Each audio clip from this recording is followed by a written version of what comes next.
I'm wearing this really unique shirt. I'm wearing this unique and really interesting shirt to better illustrate the motions of the body and the joints, particularly the spine, which in most swings goes underutilized. So if you have a little bit of an open mind and you'd really like to get more out of your golf swing, then stay tuned, because I'm going to show you how to better utilize the spine for more distance and accuracy.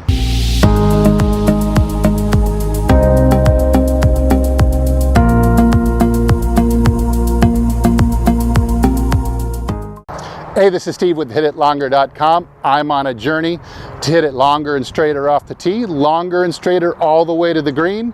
I think that just makes golf more fun. If you agree with me, then by all means, please consider hitting like, subscribing, and leaving a comment down below at the end of the video. The first Greek Olympics was in 776 BC. I'm sure it was an absolutely stunning display of power and athleticism. If you would like to unleash your maximum power and athleticism too, please go visit 776bc.com and check out their entire line of athletic clothing.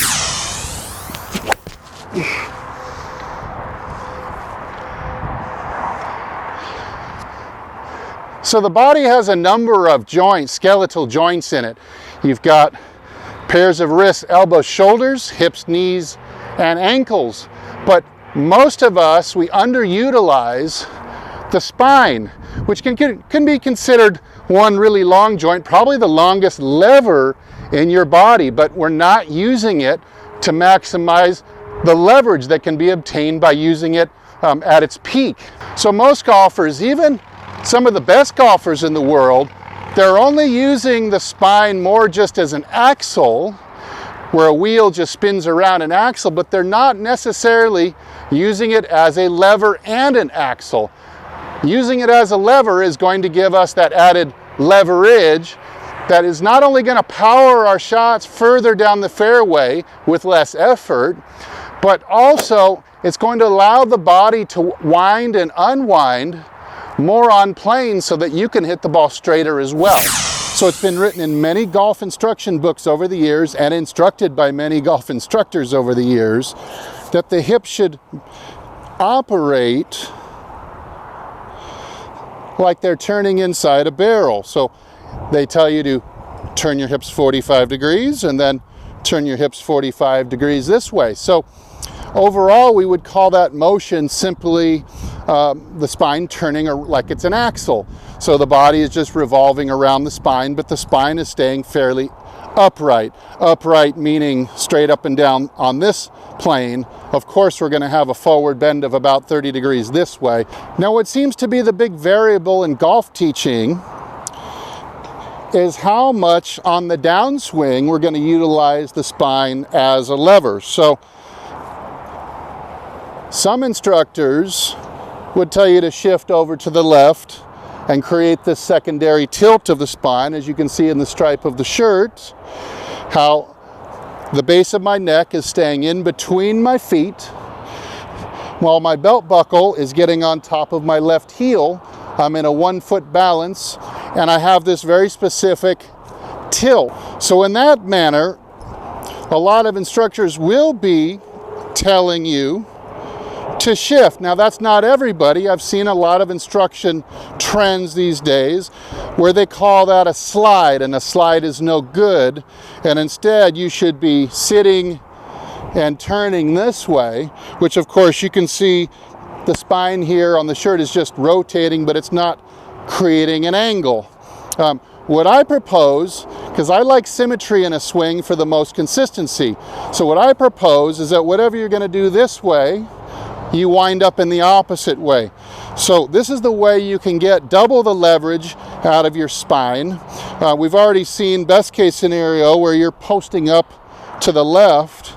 So I propose that you post up to the right going back like this. And you can see the tilt of the spine now this way. What this is going to do is create a more complete weight shift to the right foot. So I'll wind up around this tilted axis, and when I step down, I am able to plant more vertical forces into the ground than anyone who's just claiming that only a pressure shift is necessary, or just turning the hips is all we need to do on the backswing.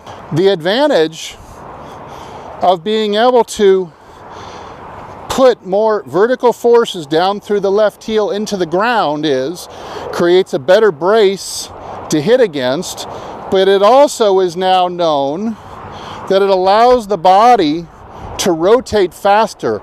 The more forces put into the ground, the faster we spin. Therefore, the faster the arms advance into the ball, and it gives you almost fast hands as you're delivering the club head. I'm sure most of you out there have seen the movie Happy Gilmore, and of course, Happy is running into it and swinging really fast, and he was able to hit it 400 yards every time.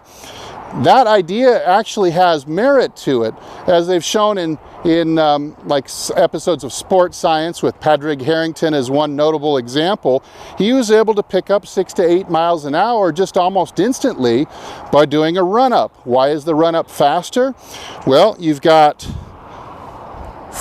more forces or miles per hour running at the target. It's not much. It might be 2 or 3 miles an hour that he is moving in this direction compared to normal, but he's planting with more force, and it's allowing him to unwind the torso with more force.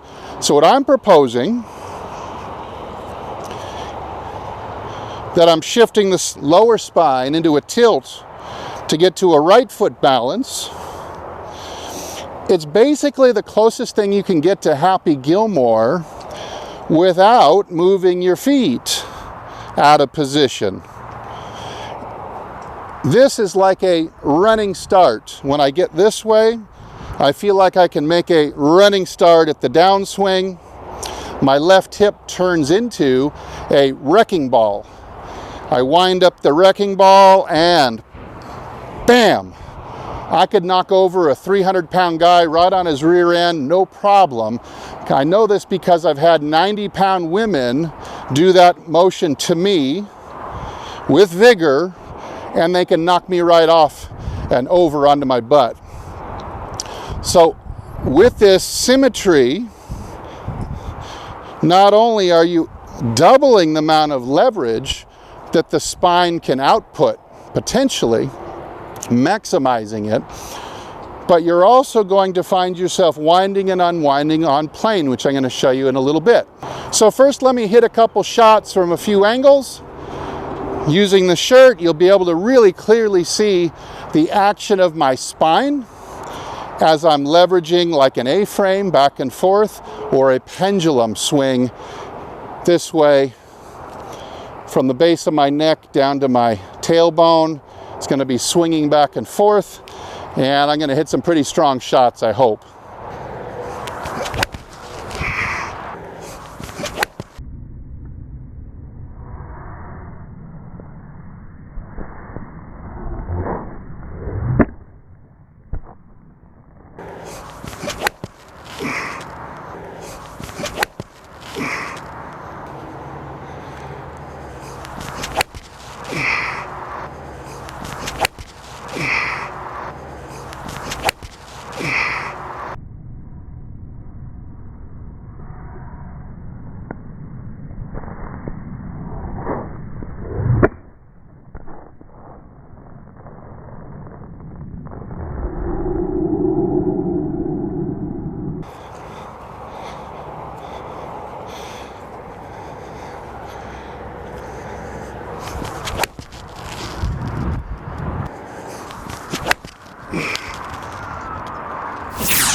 Now I really like shooting from this angle or up the line rather than down the line.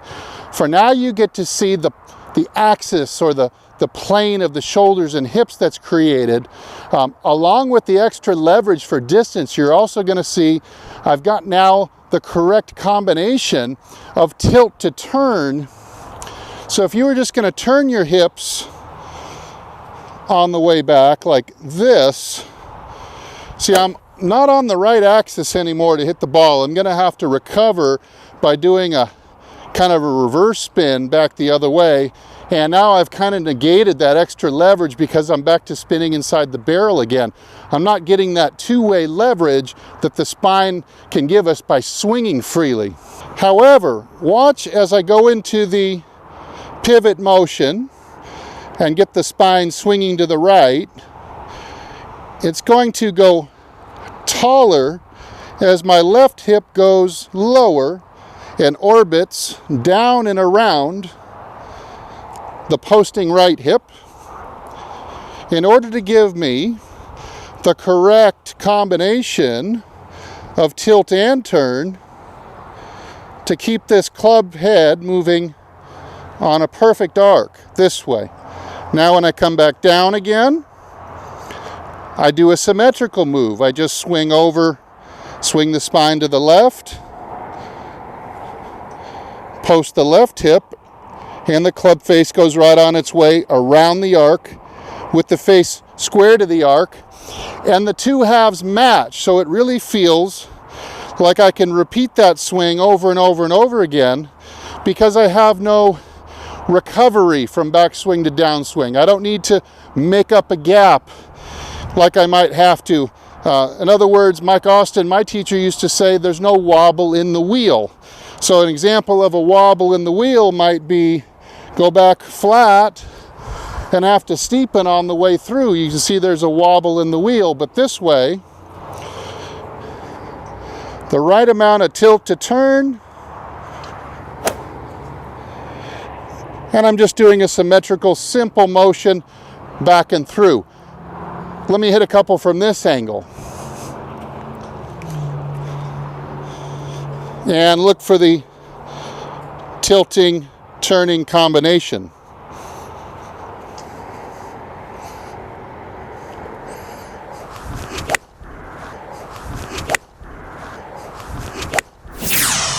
Now my shoulders, instead of being manipulated, they can simply follow the tilt and turn of my hips. My shoulders are simply attached to the hips by the spine, almost like a T. If my hips do an action, I should just allow my shoulders to follow on the same axis. One more time. You're going to see the left side of the body pivot down or orbit down and around the raising, posting right side, coming through. The left side gets tall. The right side pivots or orbits down and around the posting left hip, thereby unwinding my body and arriving or turning on this axis, which will allow me to get a lot of distance and accuracy.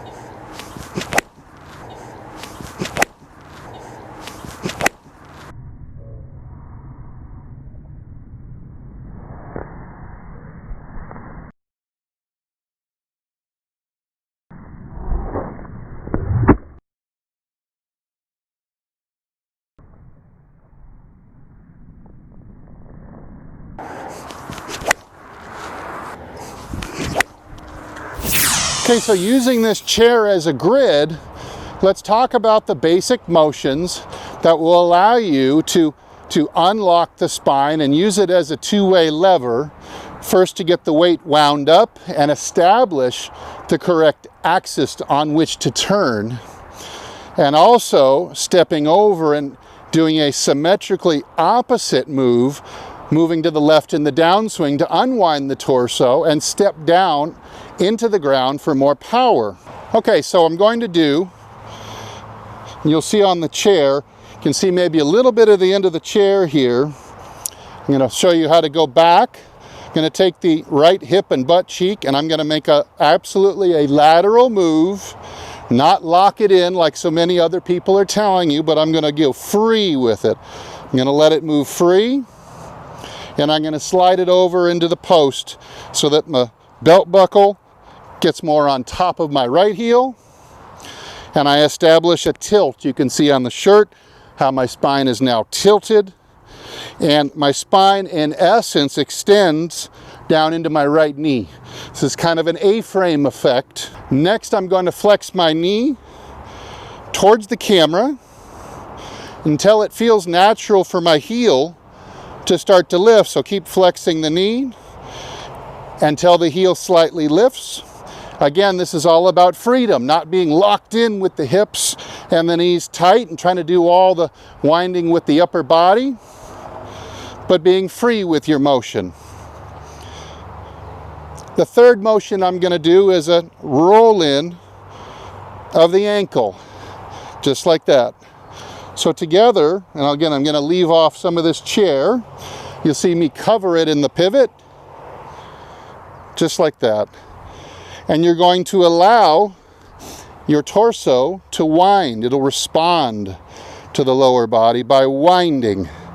And you'll move the body about 30 or 45 degrees, and the club will be taken back with that move there. Okay, so now I'm wound up at the top of the swing. My weight is established in the right post. You can see the tilt of the spine. Now I'm interested in reversing all those actions. So I'm now going to take the left hip, return it back to the wall, and move it. Let's try here so you can see how I'm going to laterally shift quite a long way. Lateral into the post, flex the right knee until the heel lifts, and roll the ankle in, getting me into this position. Classic position that you might see rather uncoached looking golfers get to. Let's say like a Fred Couples, a John Daly, and a young Tiger Woods would have been right here as well. Posted up, knee driving through, right side under, in position to skip a rock. Now, since those motions are relatively symmetrical, the club will stay on the same plane throughout. It just has to follow the arc that the hips and the shoulders are turning on, and it should find its way back down to the target line fairly easily for some straight shots. So I understand that this kind of instruction falls under maybe the unorthodoxy or the non-traditional, but hey, I hope you'll stay open-minded. Go and try it at home sometime.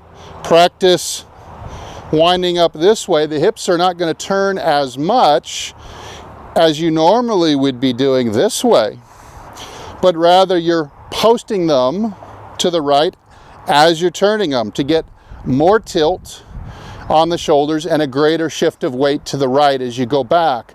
You've seen in the video, I was hitting a 7-iron there, seen some awfully strong shots, just under 100 miles an hour and just under 200 yards of carry I'm getting out of the 7-iron. So it's going to create some really good club head speed and power for you, while meanwhile it's going to be very easy to create a straight path so that your shots can become a little bit straighter as well.